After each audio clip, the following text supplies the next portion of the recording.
emaciated and under psychiatric care. That is how Ovidio Guzman's appearance was described last Friday as he appeared in U.S. federal court to enter his guilty plea. So far, all that the U.S. government has done for him is obviously the death penalty is off the table, and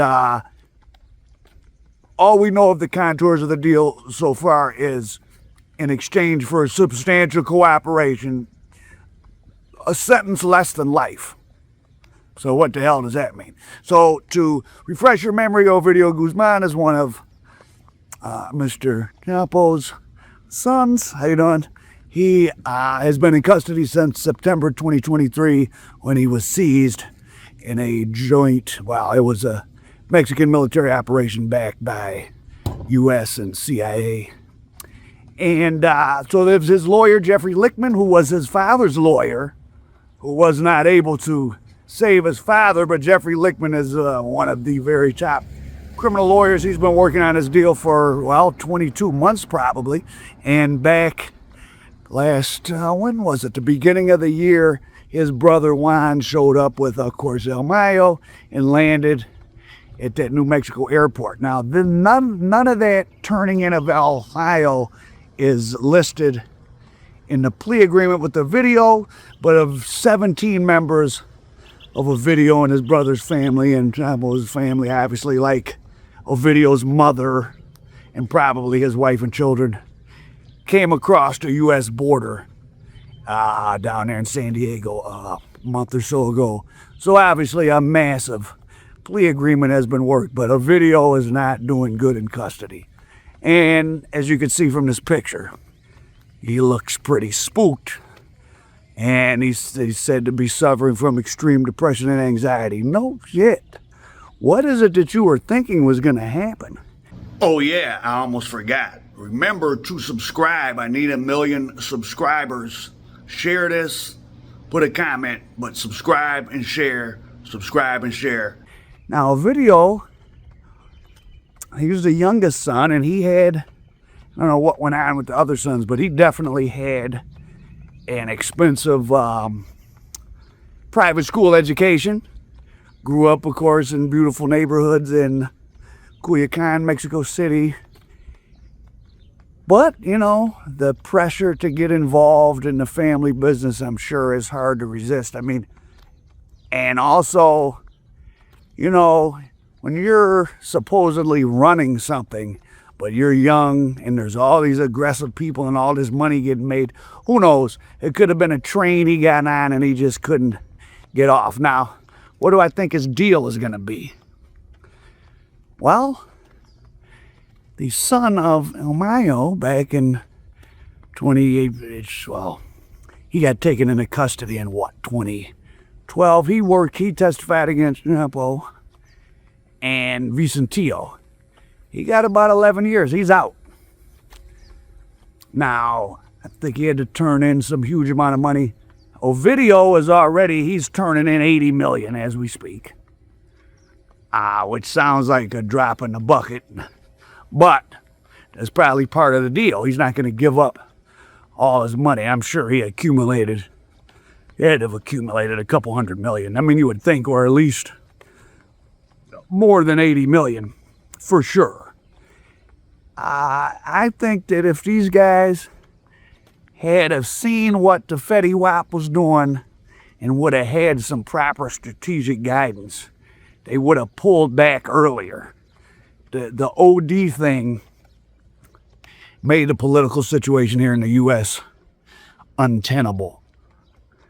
And they became the face of that particular substance, rightly or wrongly. Now, the seizures of that at the border have declined precipitously. ODs are down maybe 30% in the U.S. How much farther down are they going to go?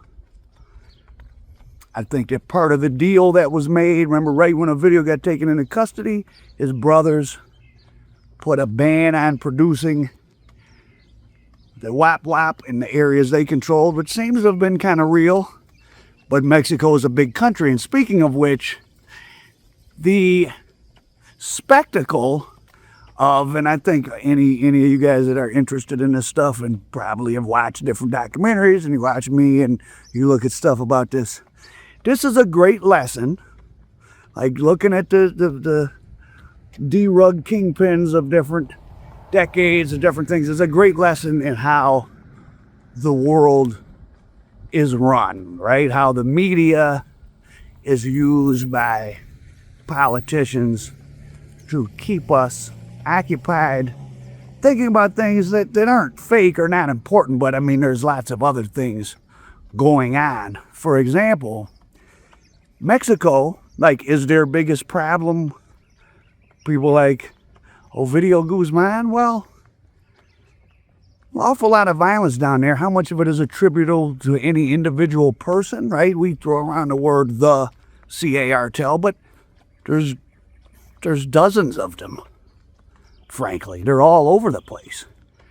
And Mexico's income inequality is one of the highest in the world. I think, looking at the list, I think among Brazil, among big countries with a big economy, Brazil is the first big country that has a huge income inequality. What's income inequality? That's the difference in, like what percentage of a country's economy is going to the top 10% or 1%. United States, of course, is infamous for its income inequality. You live here, you know how it goes. Well, Mexico's even more unequal.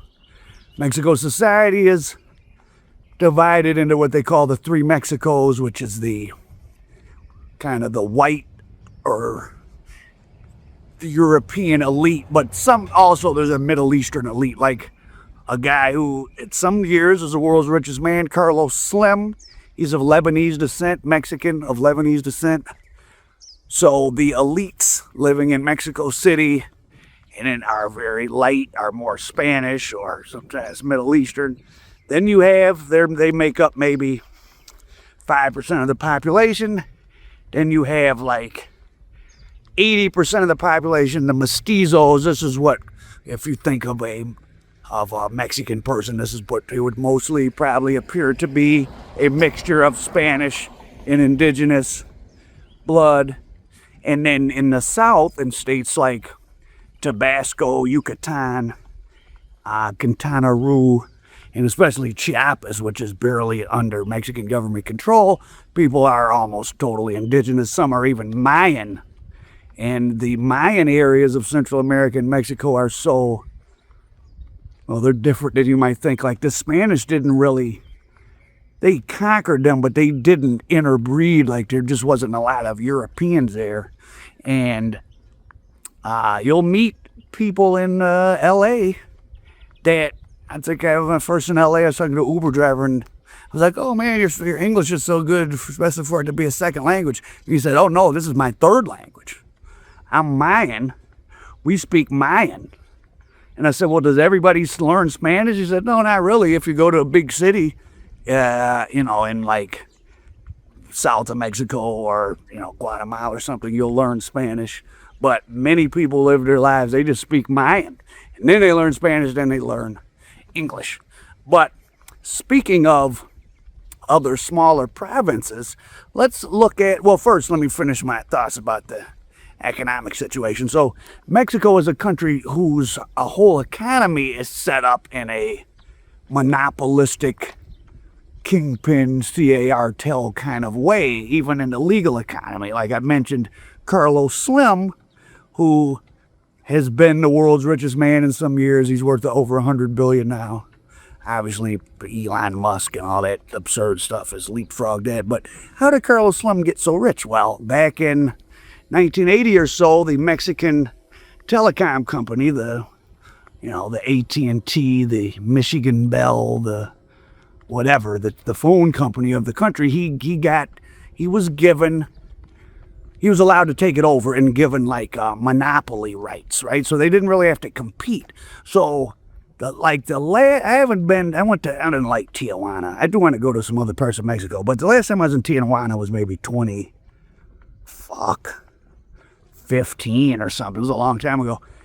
as soon as you cross the border, your phone, oh, you are now on Automobile, or what? It's the name of Carlos Slim's company.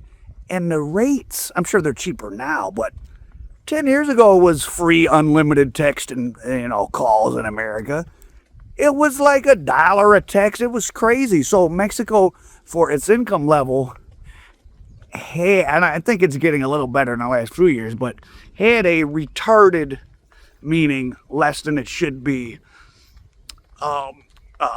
communications infrastructure because of this system, this monopoly system. So, and it's based on, again, just like the D-Rug stuff, on paying politicians.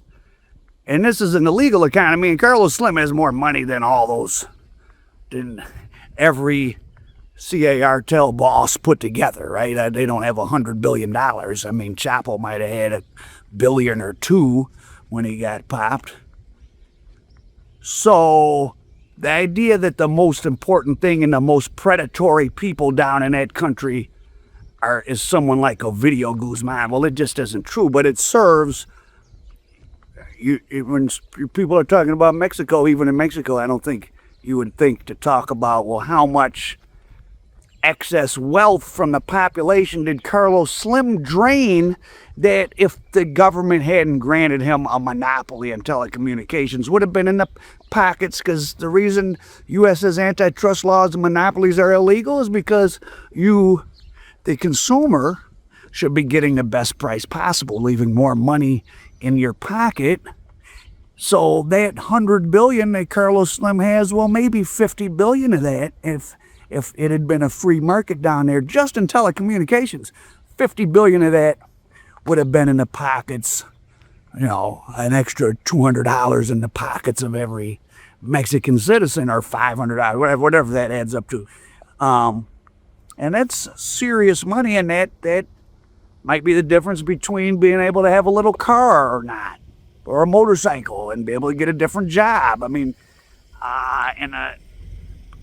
for poorer people, having a little bit extra income can help their life's trajectory tremendously. So the whole structure of Mexican politics and the government, it wasn't corrupted by these guys in the Los Drogas business. They're just doing the same thing as them having different people they pay off and stuff. It's just the same thing the legal businessmen do.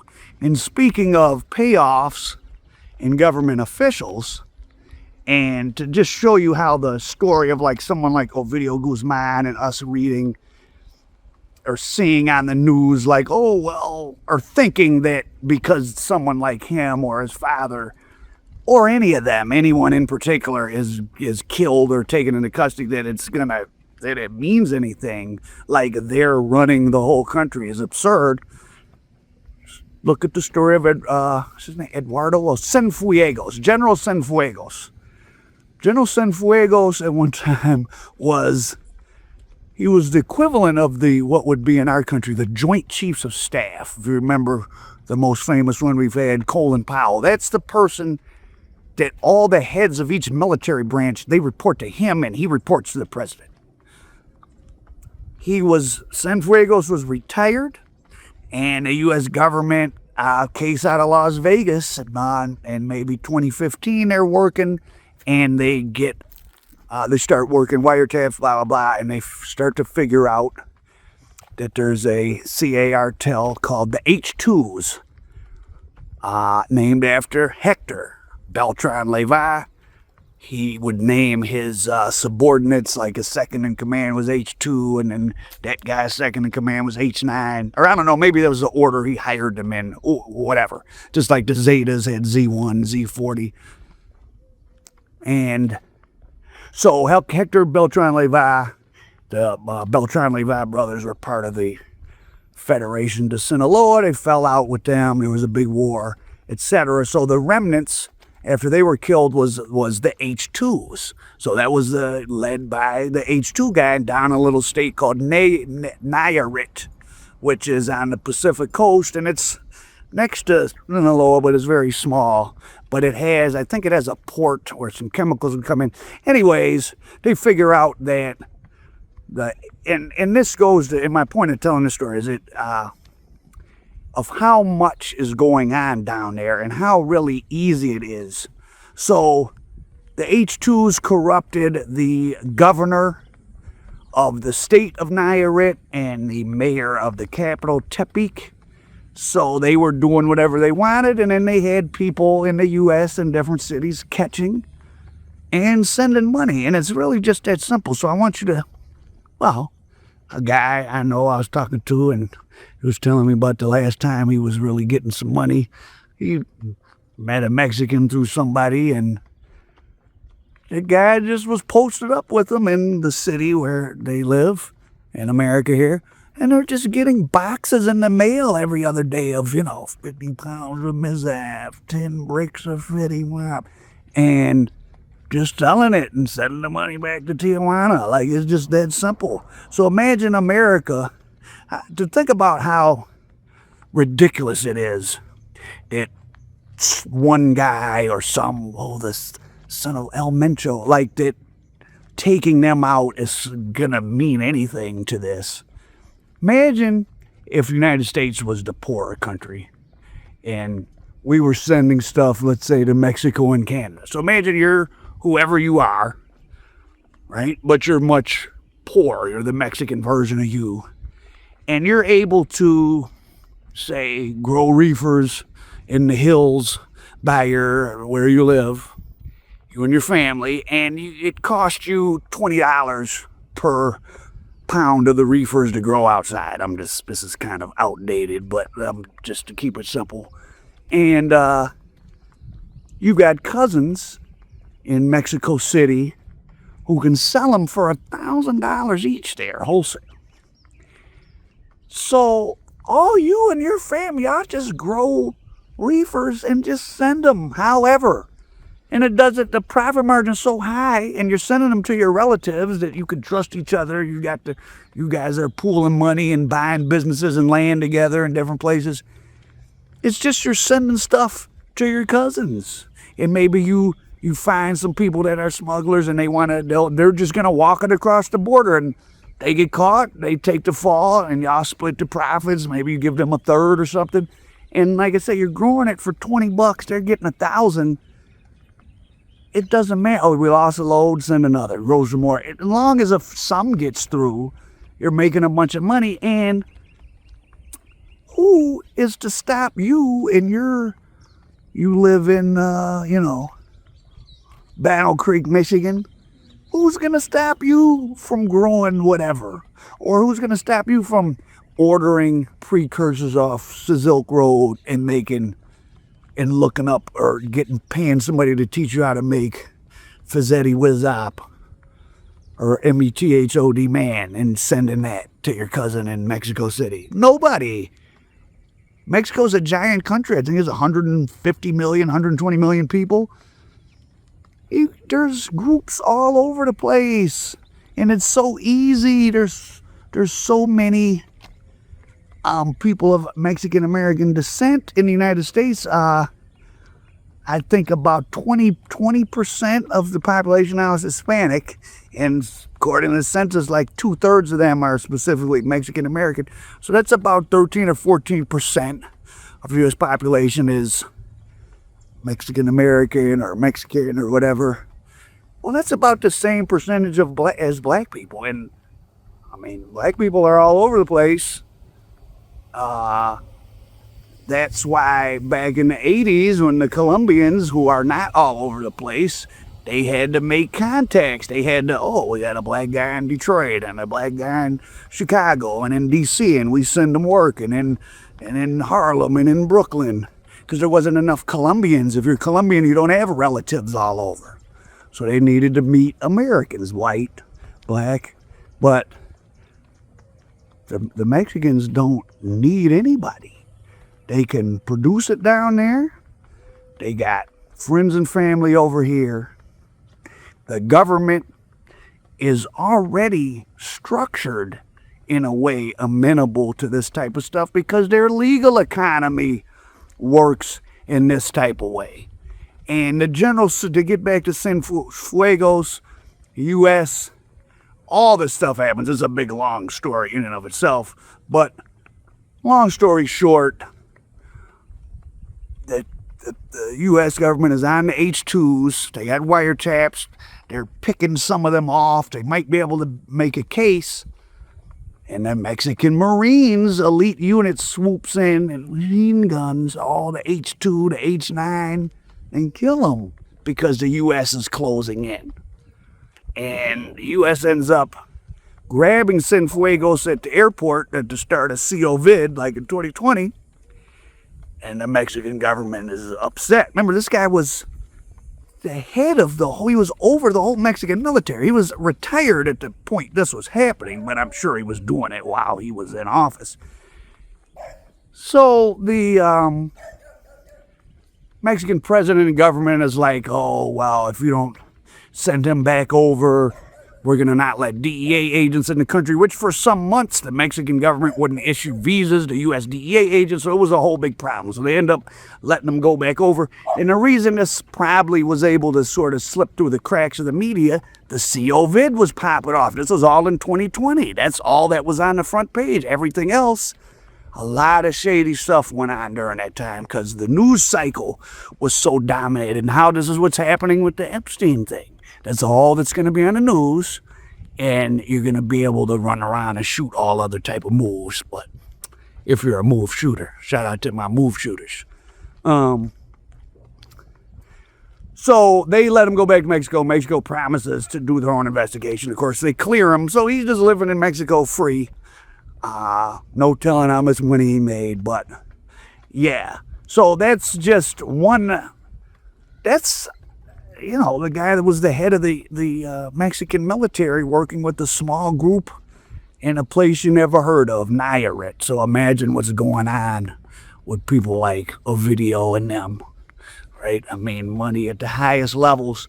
And right after that case, they snatched up Genaro Garcia Luna, who had been the head of the Mexican police as opposed to the military. And he had been an ally of the prior president. So the president at the time didn't get him back, and he got 38 years. He's at Florence ADX right now, Genaro Garcia Luna, because he, in that Ch0po trial, they testified that he was getting bribes $3 million at a time, and he received multiple setups. So that's the backdrop of the reality of the Mexican economic and political system. These guys didn't create it or corrupt it. They're just operating in the exact manner the legal economy operates.